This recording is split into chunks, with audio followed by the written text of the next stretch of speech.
안녕하세요. H채널의 한창훈입니다. 반갑습니다. 2019년 5월 1일 비트코인 및 암호화폐 Q&A를 시작하도록 하겠습니다. 먼저 댓글로 좋은 의견과 질문, 정보 공유해주신 분들에게 감사 말씀드리고, 오늘 순서는 이제 베네수엘라 이야기를 잠깐 하고요. 그 다음에 Q&A를 진행하는데, Q&A에서 트레이딩 뷰 차트 설정법을 간단하게 설명을 드리도록. 그럼 바로 시작을 해볼게요.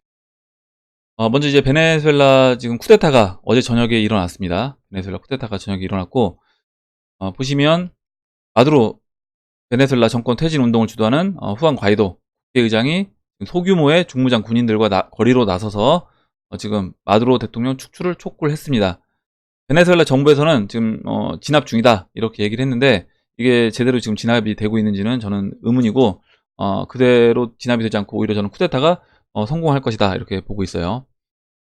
그리고 보시면 그 레오폴도 로페즈라는 분이 있습니다. 이분이 그 전에 이제 과이도가 나오기 전에 마두로 대통령에 약간 대항해서 이렇게 계속 폭력 시위를 조장했다라고 그런 혐의로 구속이 됐던 분인데, 현재는 이제 가택 연금된 상황이었습니다. 근데 이분이 지금 이번에 풀려났어요. 군인들이 풀어줬고, 보시면 이제 과이도 의장의 멘토예요. 이 사람이 과이도 의장의 멘토인데, 과이도 의장의 정치적 멘토이자 반정부 시위를 주도한 혐의로 2014년 억류됐던 활동가 레오폴드 로페즈도 이번 시위에 함께했고, 로페즈는 뭐라고 얘기를 했냐면, 지금은 제복을 입거나 그렇지 않은 모든 베네수엘라 국민들의 시간이다. 모두가 이제 거리로 나와야 한다. 라고 얘기했고, 그러면서 군인들이 자신을 풀었다라고 전했습니다. 지금 이렇게 된 상황에서 마두로는 망명을 시도를 했어요. 오늘 새벽에 망명을 시도를 했는데 굉장히 좀 웃긴 일이 있었습니다. 뭐였냐면, 그 마두로 대통령이 오늘 쿠바로 이제 망명을 시도를 했어요. 근데 웃긴 건 뭐냐면 이걸 러시아가 말렸습니다. 러시아가. 그리고 지난번에 베네수엘라 이 마두로가 러시아로 이제 금을 보냈다라고 말씀을 드렸잖아요. 금을 보냈고, 왜 그럼 러시아로 금을 보냈겠느냐라고 봤을 때, 자신이 이제 망명을 하기 위해서, 중국이라든가, 어떻게 보면, 러시아, 여러 국가들을 이제, 망명할 국가로 이제 생각을 하고 있었을 겁니다. 근데 중국 입장에서는 베네수엘라 이 마두로를 받기가 쉽지가 않은 상황이에요. 정치적 입장에서 봤을 때. 이제 미중 무역 전쟁을 하고 있는 중이기 때문에 마두로까지 만약에 중국이 받는다라고 하면, 저는 그 부분에서 이제 그걸 또 빌미로 미국은 당연히 이제 미중 무역 전쟁에서 합의를 원만하게 해주지 않을 것입니다. 그래서 당연히 이제 중국은 쉽지 않았을 거고, 그렇다고 하면 이제 러시아가 될 건데, 러시아는 이제 마두로 대통령한테 요구하고 있는 게 있죠. 금을 계속 자기한테 보내라고 하는 겁니다. 그래서 지난번에 4월 달에 8톤인가를 추가로 또 보냈어요. 지난번에도 이제 보냈었고요. 보시면 8톤을 인출을 했습니다. 8톤을 지금 중앙은행에 보관하던 금 8톤을 인출을 했는데, 어디로 보냈다라고는 얘기는 안 했지만 이거를 이제 러시아로 이제 보냈을 거라고 추측을 하고 있고, 지금 러시아에서 그러면 왜 마두로 대통령 좀 더 남아 있어라 이렇게 얘기를 하냐면, 지금 베네수엘라 중앙은행에 40억 달러에 해당하는 금 100톤을 지금 보관 중에 있습니다. 그렇기 때문에 지금 러시아 입장에서는 이거죠. 보면 마두로 대통령은 활주로에 비행기까지 대기해둔 상태였는데, 우리가 이해하는 바로는 그는 오늘 아침 떠날 준비가 돼 있었다. 그런데 러시아가 그에게 떠나지 말고 머물라는 뜻을 내비쳤습니다. 이걸 지금 다 폼페이오 장관, 미국에서는 다 알고 있어요. 알고 있고, 러시아가 좀 더 이제 머물라고 하는 이유는 그거겠죠. 너 어차피 올 거면 금을 최대한 우리나라로 보내놓고 좀 더 네가 거기서 버틸 때까지 버티다가 금을 최대한 보내고 그 다음에 와라. 이렇게 그래야지 너를 이제 보호해주겠다. 이렇게 하고 있는 겁니다. 그러니까 진짜 어떻게 보면 나쁜 거죠. 나쁜 놈이라고 볼 수 있을 것 같습니다. 중앙은행에 있는 그 금을 자기 혼자 살려고 러시아로 지금 다 보내고 있는 거예요, 지금. 이런 상황이고, 여기에서 또 제가 아까 아침에 동영상을 하나 봤는데, 지금 보니까 강경 진압을 하고 있습니다. 베네수엘라 국민들을 대상으로 해서 지금 보시면 이 차량, 거의 장갑차 같은 이 차량으로 지금 이렇게 국민들이 있는 이 시위 현장을 그냥 밀어버리더라고요. 동영상은 플레이 시키진 않을 텐데, 그래서 뭐 사람들 막 꽤 많은 사람들이 다치고 차에 깔리고 그랬습니다. 그래서 근데 이렇게 무력 진압이 저는 오래 가진 못할 거다라고 생각을 하고 있고, 조만간에 지금 트럼프 대통령도 오늘 오전에 가이도 정권 이 쿠데타 지지한다라고 얘기를 했기 때문에 머지않은 시간 안에 저는 이 쿠데타는 성공을 할 것이라고 봅니다. 그리고 마두로 대통령도 이미 꼬리를 내리고 망명 지살길을 이제 찾아서 가려고 하고 있기 때문에, 만약에 제때 탈출 못한다라고 하면 오히려 그 성난 이제 국민들한테 맞아 죽을 수도 있지 않을까 그런 생각도 해봤습니다. 네, 여기까지 이제 보도록 하고요. Q&A로 들어가서 Q&A를 보도록 하겠습니다.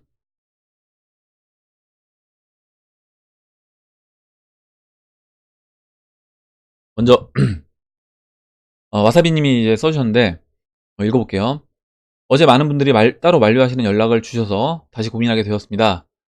일단 중간점을 택했습니다. 매수 매도 지표는 내리지 않되 실전 실시간 매매에 사용될 수 있는 최근 3주 주봉에 대해서는 지표를 표시하지 않는 방법으로 낮은 실시간 매매에 사용하지 못하도록 했습니다. 그러면 제기한 트릭에 의한 실전 손실 가능성도 차단될 것이고 주로 거시적 주봉 데이터 분석용 심리 안전용으로 사용될 듯 합니다. 제가 얘기한 것처럼 거시적인 관점에서 주봉으로 과거 데이터의 패턴을 파악하는 보조 수단 정도로 보시는 데는 아마도 무리 없이 채널 구독자분들이 사용할 수 있으리라고 봅니다. 이렇게 얘기해 주셨고요. 동의하시면 트레이딩뷰 와사비 차트 좋아요와 팔로우 한 번씩 눌러주세요. 여러분들 혹시 이제 들어가서 이용하시면서 와사비 차트 좋아요와 팔로우도 꼭 눌러주시기 바랍니다. 먼저 일단 제가 그러면 오늘 아까 말씀드렸던 것처럼 그 트레이딩뷰 그 와사비 전나구 보조지표 설정법을 간단하게 설명을 드리도록 할게요. 보시면 뭐 이거 아시는 분들도 있지만 지금 워낙 이제 많은 분들이 설정법을 좀 설명을 해달라고 얘기를 해주셔서 일단 트레이딩뷰 회원 가입을 하시고요. 회원 가입은 무료로 회원 가입하시면 됩니다. 하신 다음에 BTC 검색창에다가 BTC를 이렇게 치시면 이렇게 쭉 차트가 나옵니다. 차트가 나오고 여기서 이제 비트파이넥스 차트를 클릭을 할게요.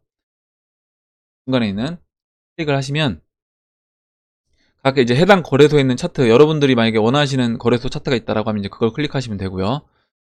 클릭을 하신 다음에 이렇게 모양이 나옵니다. 그러면 이제 이거에서 설정하시는 게 아니라 여기서 보시면 오른쪽 상단에 모든 기능을 갖춘 차트가 있어요. 그거를 클릭하시면 그 차트로 이제 들어가게 됩니다. 봉 차트로 들어가게 되고 그 봉 차트가 이제 열리게 되면요. 여기에서 왼쪽 상단부에 그 지표 추가가 있습니다. 왼쪽 상단부에 지표 추가가 있어요. 그 지표 추가, 이 플러스 지표, 이 버튼을 클릭을 하십니다. 하시고요. 이렇게 이제 검색창이 뜨는데요. 이 검색창에다가 영어로요.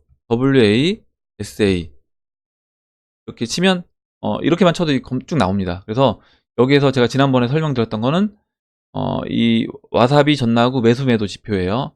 그거를 클릭을 하시면 이 설정된 값이 이렇게 나옵니다. 그래서 이게 지금 일봉으로 되어 있어서 주봉으로 바꿔볼게요. 주봉으로 바꿔보면 여기 일단 공지사항도 와사비님이 이렇게 써주셨습니다. 현 보조 지표는 순수하게 사용자의 설정, 팩터 값에 의존한 지표를 표시한다. 그래서 뭐냐면 설정하는 사람이 내가 본인이 설정해서 사용하시라는 겁니다. 그래서 본인이 원하는 설정 값을 만들어서 그 팩터 값을 만들어서 설정하시고 그거에 맞게끔 적용하셔서 이용하시면 된다. 그리고 제가 이제 말씀드렸던 것처럼 일봉이라든가 너무 짧은 봉에 적용하다 보면 오히려 보조 지표는 그 잘못된 어떤 방향으로 또 진행이 될 수 있기 때문에 주봉이라든가 월봉 이렇게 해서 신뢰도를 좀 높은 보조 지표 수단으로서 사용을 하시면 될 것 같고요. 이 설정 방법은 제가 이제 지난번에 말씀드렸던 것처럼 여기 보시면 이 전나구 매수 매도 지표에 여기 톱니바퀴 모양으로 생긴 게 있습니다. 설정 이걸 클릭하시고 여기서 이 팩터 값을 본인이 맞게끔 설정을 하시면 됩니다. 지난번에 제가 말씀드렸던 것처럼 매수시 설정값, 매도시 설정값을 적절하게 이제 변경을 해주시면서 맞는 방법을 찾으시면 될 것 같아요. 이렇게 설명드리고 마무리하도록 하겠습니다. 확인을 하고 마치지 갔는데 일단 넘어갈게요. 채널 댓글로 이제 다시 돌아가겠습니다. 다음은 그러면 아니요. 다음은 이제 미음 기획 사님이 써주셨어요. 미음 기획 사님이 써주셨고 질문을 해주셨습니다. 무조건 홀딩만 하려고 생각하다가 매수 매도 예측이 전혀 안 되어 있는 상태라면 최적의 매도도 불가하다는 생각이 들어 와사비님의 좋은 재능 기부로 근본 차트도 공부하려고 합니다. 첫 번째는 교차 매매인데요. 제가 이제 이해한 것이 맞는지 한번 봐주세요. 쭉 내용을 써주셨어요. 그래서 일단은 제가 교차 매매하는 법에 대해서 간단하게 이제 설명을 드려볼게요. 이를 지난번 이제 와사비님이 한번 이 얘기를 해주셨었는데, 교차 매매를 할 때 여러분들이 뭐 다른 교차 매매를 하기 위해서 다른 어떤 종목을 선택하시기보다는 이미 여러분들이 갖고 있는 종목, 그러니까 여러분들 포트폴리오에 있는 종목은 여러분이 좋다라고 생각을 해서 이미 그 매수를 하신 종목이잖아요. 그 종목을 가지고 교차 매매를 하시면 돼요. 매매를 하시면 되는데, 자, 그래서 종목 선택은 포트폴리오 내에 있는 종목으로 하셔라. 그리고 고평가 영역, 고평가 영역에 있는 들어간 종목들은 매도를 하는 거고요. 당연히 저평가 영역에 있는, 만약에 여러분 포트폴리오에 있는 종목들 중에 한 종목이 이렇게 치고 쭉 올라갑니다.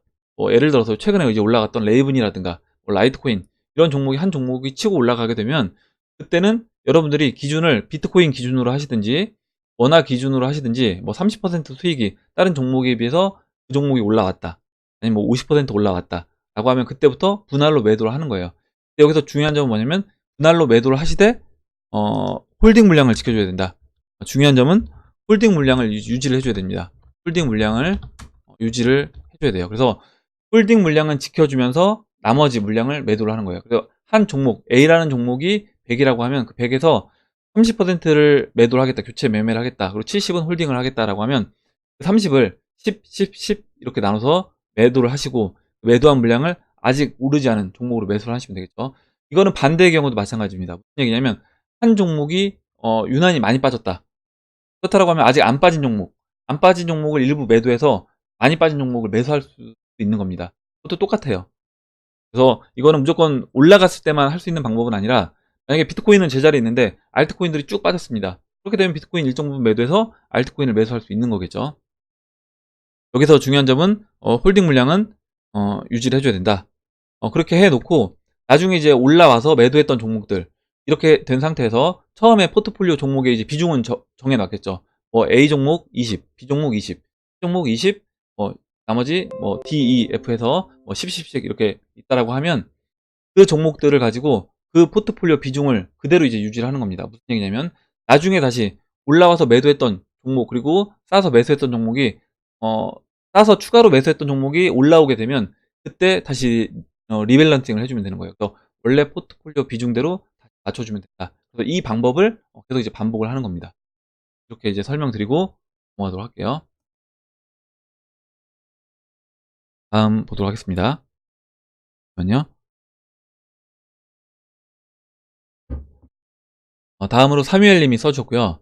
새로운 뉴스, 로스차일드가의 위기, 트럼프와의 전쟁, 로스가가 부동산을 매각하고 있다고 합니다. 미 연준의 감사에 대한 트럼프의 공격이 예상되고, 트럼프 스파이 게이트가 사실로 드러나고 딥스테이츠가 멘붕 상태입니다. 과연 이런 상황이 어떻게 될지, 트럼프가 연준에 대한 문제점을 계속 제기하고 있고, 금리 인하를 강조해온 터라 제2의 양적 완화에 힘이 실리게 되면 어떤 영향을 미치게 될지 궁금해지네요.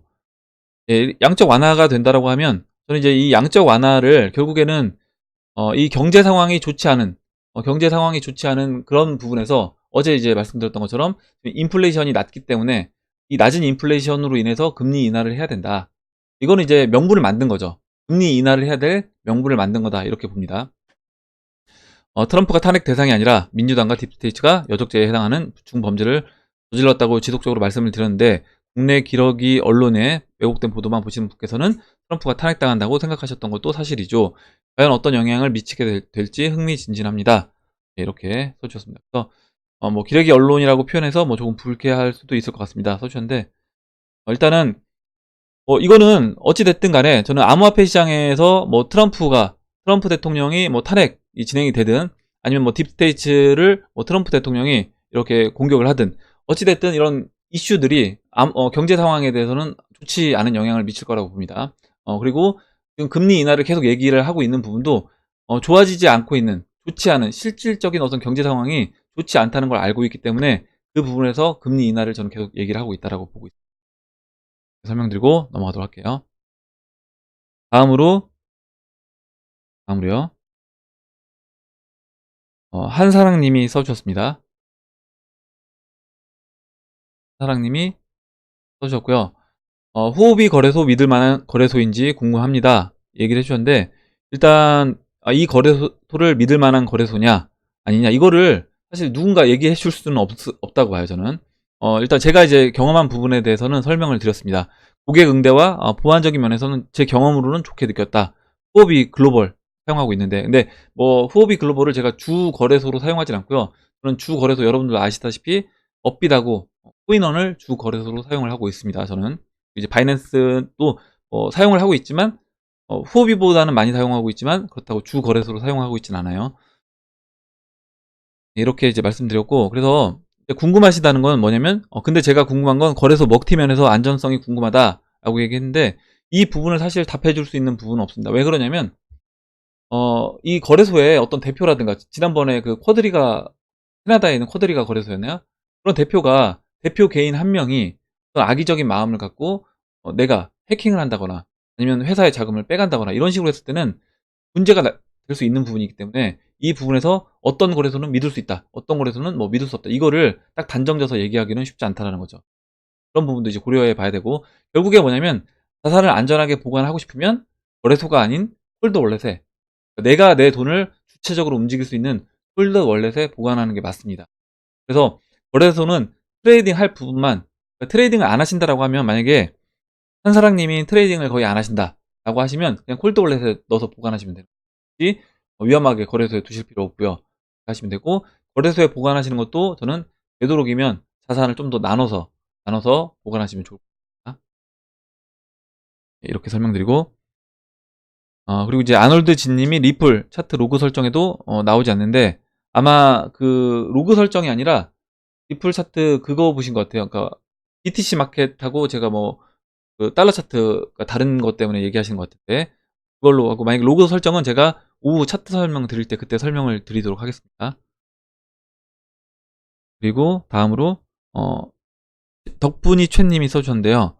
다름이 아니라 저는 리플에만 투자를 하고 있는데, 물론 아직 손해는 많이 보고 있는데 장투로 생각해서 크게 연연하진 않습니다.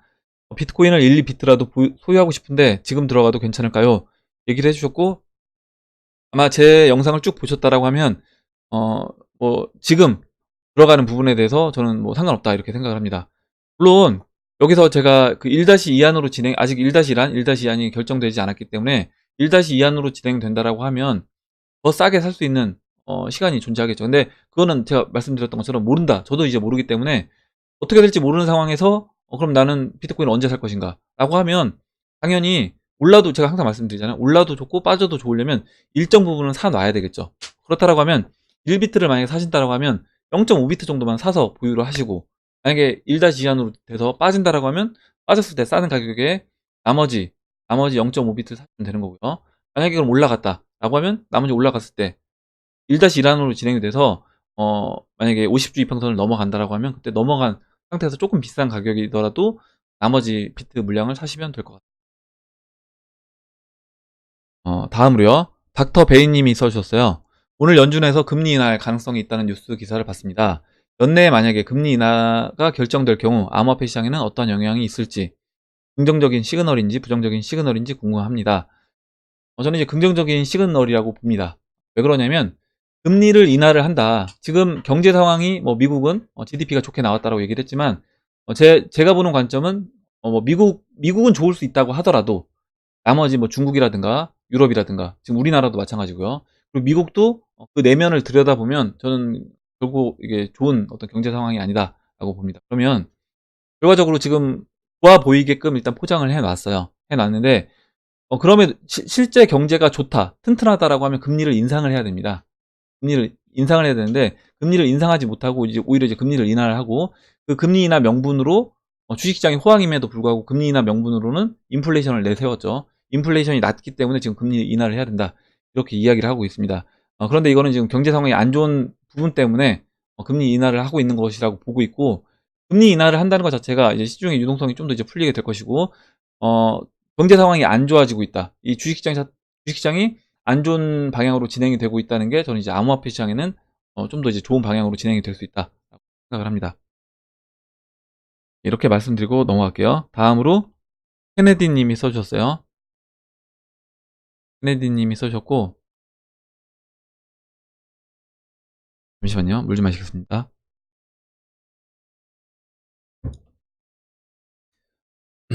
제 주변에 코인을 했던 사람이 저한테 와서 자기는 고점에서 팔고 떠났다고, 코인 이제 호재도 없고 정부도 코인을 용인 안 할 거라고, 돈도 잃기 전에 떠나는 게 낫다고 부정적인 얘기를 하네요. 저는 무조건 3년을 존버하려고 들어왔는데 부정적인 그런 사람들 봐서라도 더 열심히 투자해서 뭔가를 보여주고 싶다. 3년 존버면 아직 2년 남았고 그 사이엔 뭔가 가시적인 게 보이겠죠. 일단 그 주변에 있는 그분 자기는 고점에서 팔고 떠났다라고 하는데, 그분은 제가 봤을 때는 만약에 그 암호화폐 시장에 대해서 물론 운이 좋아서 어 좋은 시기에 들어와서 고점에서 팔고 떠났을 수도 있습니다. 근데 만약에 그분이 암호화폐 시장에 대해서 확실하게 이해를 했다라고 하면 저는 완전히 떠날 수는 없다라고 보거든요. 근데 아마 그분은 암호화폐 시장에 대해서 저는 공부가 제대로 안 돼 있다 이렇게 생각합니다. 그래서 뭐 보여주기 위해서 한다기보다는 케네디 님이 공부를 충분히 하셨고 이 시장이 앞으로 성장 가능성이 있는 시장이라고 이제 본다라고 하면 투자를 계속 하시면 될 것 같아요. 그래서 나중에는 뭐 좋은 결과가 있을 거라고 생각합니다. 저도 이제 그런 생각을 하고 있기 때문에 투자를 하고 있는 것이고요. 다음 보도록 하겠습니다. 다음으로 잠옥잠님이 써주셨습니다. 이전에 2015년 9월과 비슷하다는 댓글을 달았었는데 뭐 어쨌든 저는 H님 의견에 동의합니다. 움직임이 뭔가 성급합니다. 비트의 뭐 무빙 및 외부 뉴스 내용 퍼드 등 바램이 아니라 현실적으로 1-1로 2019년 9월을 한 3개월 압축시켜 달리는 거라고 생각하고 투자합니다. 그렇게 얘기해 주셨는데, 일단 뭐 2015년 9월 패턴이라고 하더라도 본격적으로 이제 그때는 상승장, 그러니까 10월부터 바닥을 다시 디디고 상승했던 그런 시장이기 때문에 뭐 그때와 같이 움직인다고 해도 상관없고요. 2017년 5월과 같은 그런 움직임을 보여도 저는 상관이 없다. 그래서 그렇게 된다라고 하면 둘 다 이제 1-1안으로 진행이 되는 거겠죠. 다음 보도록 하겠습니다. 다음으로 후인 참수님이 써주셨고요. 어제 오늘 물량 털리신 분들 많이 있을 듯 합니다. 4월 22일 날 급전이 필요해서 엔화를 팔았는데 다음날부터 계속 오르네요. 코인이든 주식이든 외화든 내가 팔면 오르는 불편한 진실이네요. 가지고 있던 코인은 꼭 지켜야 할 텐데. 그래서 일단 엔화가 최근에 이제 달러가 상승하면서 엔화도 같이 올랐습니다. 제가 이제 개인적인 제 경험을 말씀을 드려보면 엔화를 제가 계속 바꾸고 있다고 말씀드렸잖아요. 그래서 엔화를 바꾸고 있는데 100만 원 기준으로 불과 한 일주일 전에는 9만 5천 원을 바꾸는데, 예를 들어서 우리 원화로 한 96만 5천 원 정도 들었습니다. 근데 지금 바꾸려고 하면 이제 99만 한 5천 원, 3만 원 정도가 더 들어가요. 그래서 3% 정도 지금 엔화가 올라갔다 이렇게 보시고, 만약에 진짜 금액이 큰 분들 같은 경우는 아마 이제 그 금액도 적지 않을 거다. 3%도. 그리고 이제 내가 팔면 오른다. 이거는 이제 약간 심리적인 것 같아요. 내가 팔면 오른다. 심리적인 부분일 거라고 생각을 합니다.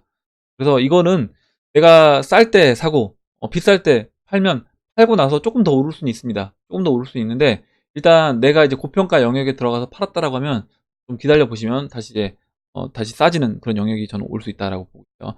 엔화는 지금 제가 봤을 때는 저평가 영역입니다. 그래서 만약에 엔화를 급전이 필요해서 파셨다라고 하면 상관이 없겠지만 야 3% 올라서 내가 이거를 지금 매도해야 되겠다, 이거는 아니다. 이제 엔화도 저평가 영역에 있기 때문에 엔화 차트 지난번에 이제 설명드렸을 때 보면 엔화 차트도 뭐 원화와 비교해서 원엔 차트 보시면 저평가 영역에 있습니다. 달러 차트와 마찬가지로요. 예, 다음 보도록 하겠습니다. 다음으로 제이슨 손님이 써주셨어요. 그리고 이제 또 악의적인 댓글 다시는 분들이 있는데 잠깐만요. 그 악의적인 약간 댓글, 그러니까 제가 봤을 때는 거의 내용이 없이 그냥 비꼬기 위해서 이 암호화폐 시장에 대해서, 아니면 뭐 암호화폐 시장 그냥 망해버려라, 망했으면 좋겠다 라든가 아무 의미 없는 그런 악의적인 댓글 있는데 이제 욕은 아니어서 지우진 않습니다. 여러분들도 굳이 그 밑에다 댓글 전 안 쓰시길 바래요. 왜 그러냐면 어, 그분들이 사실 원하는 게 여러분들이 반응을 원하는 거거든요. 여러분들이 뭐라고 이제 거기에 대응을 해주면 그거에 또 맞춰서 또 막 그 댓글 씁니다. 그래서 차라리 아무 댓글 안 써주시면 저는 이제 그게 오히려 그분들이 어떻게 보면 힘을 빠지게 하는 게 아닐까 이렇게 생각해서, 여러분들 긍정적인 에너지 낭비하지 마시고 여러분들 글에다가 악의적인 댓글들 밑에 글 써주지 않으셨습니다. 제임스 손님이 써주신 내용만 읽고 마무리하도록 하겠습니다. 그리고 나머지 지금 좀 남았는데 오후 영상에서 제가 붙여서 같이 진행을 할게요. 마지막 글귀가 너무 좋네요. 저도 17년 5월 처음 투자할 때 반신반의했지만 지금은 확신합니다. 어쩌면 내 인생에 두 번 다시 오지 않을 기회라는 걸요. 물론 지난 1년간의 하락은 인생에서 가장 힘들고 견디기 힘든 시간이었습니다. 확신이 없었다면, 또한 뭐 H채널님과 같이 의지할 수 있는 방송이 없었다면 이 시장을 떠났을 겁니다. 근데 뭐 제가 방송에서 의지했다라고 얘기해 주셨지만 어찌됐든 본인이 확신을 하셨기 때문에 저는 어, 남으셨다라고 보고 있고요. 제 영상을 봐도 팔고 나가셨을 분들은 다 팔고 나가셨습니다. 의지가 없으신 분들은. 그 인고의 시간에 대한 보상을 받을 시간이 점점 다가오는 것 같습니다. 물론 중간중간 파동이 있겠죠. 하지만 워낙 큰 폭포에서 떨어진 경험 때문에 그 경험을 바탕으로 견뎌낼 수 있을 것 같습니다. 지난 1년의 고통의 시간이 아니라 이 시장을 이해하고 공부하고 느낄 수 있는 좋은 시간이었던 것 같습니다. 다들 조금만 더 힘내셔서 웃으며 수익의 과실을 따는 그날까지 화이팅 합시다. 이렇게 해주셨고, 네, 좋은 내용이어서 같이 저도 이제 읽어봤습니다. 여러분들도 힘내시고, 뭐 지금 저는 사실 이제까지는 우리가 좀 힘든 시간을 보냈다라고 하면 지금부터, 지금은 만약에 1-2 안으로 진행이 돼도 제가 말씀드렸던 것처럼 우리가 3개월 시간을 지낸다라고 하면 앞으로 상승장 온다라고 그러면 뭐 굳이 스트레스 받을 거 없고요. 만약에 1-2 안으로 진행이 돼서 3개월 동안 좀 깊은 하락이 온다라고 하더라도 시장이 마지막으로 나한테 진짜 싸게 살 기회를 마지막으로 한 번 더 주는구나. 그렇게 우리가 긍정적으로 시장을 바라보면 좋을 것 같아요. 네, 그럼 이상으로 영상을 마치도록 하고 오늘 나온 얘기들 중에 여러분들 궁금하신 거 또 의견 같이 이야기해보고 싶은 거 있으시면 뭘 공유해 주시면 같이 이야기해보는 시간을 가져보겠습니다. 네, 영상이 도움이 되셨다면 좋아요와 구독 버튼 그리고 알림종 버튼을 눌러주세요. 감사합니다.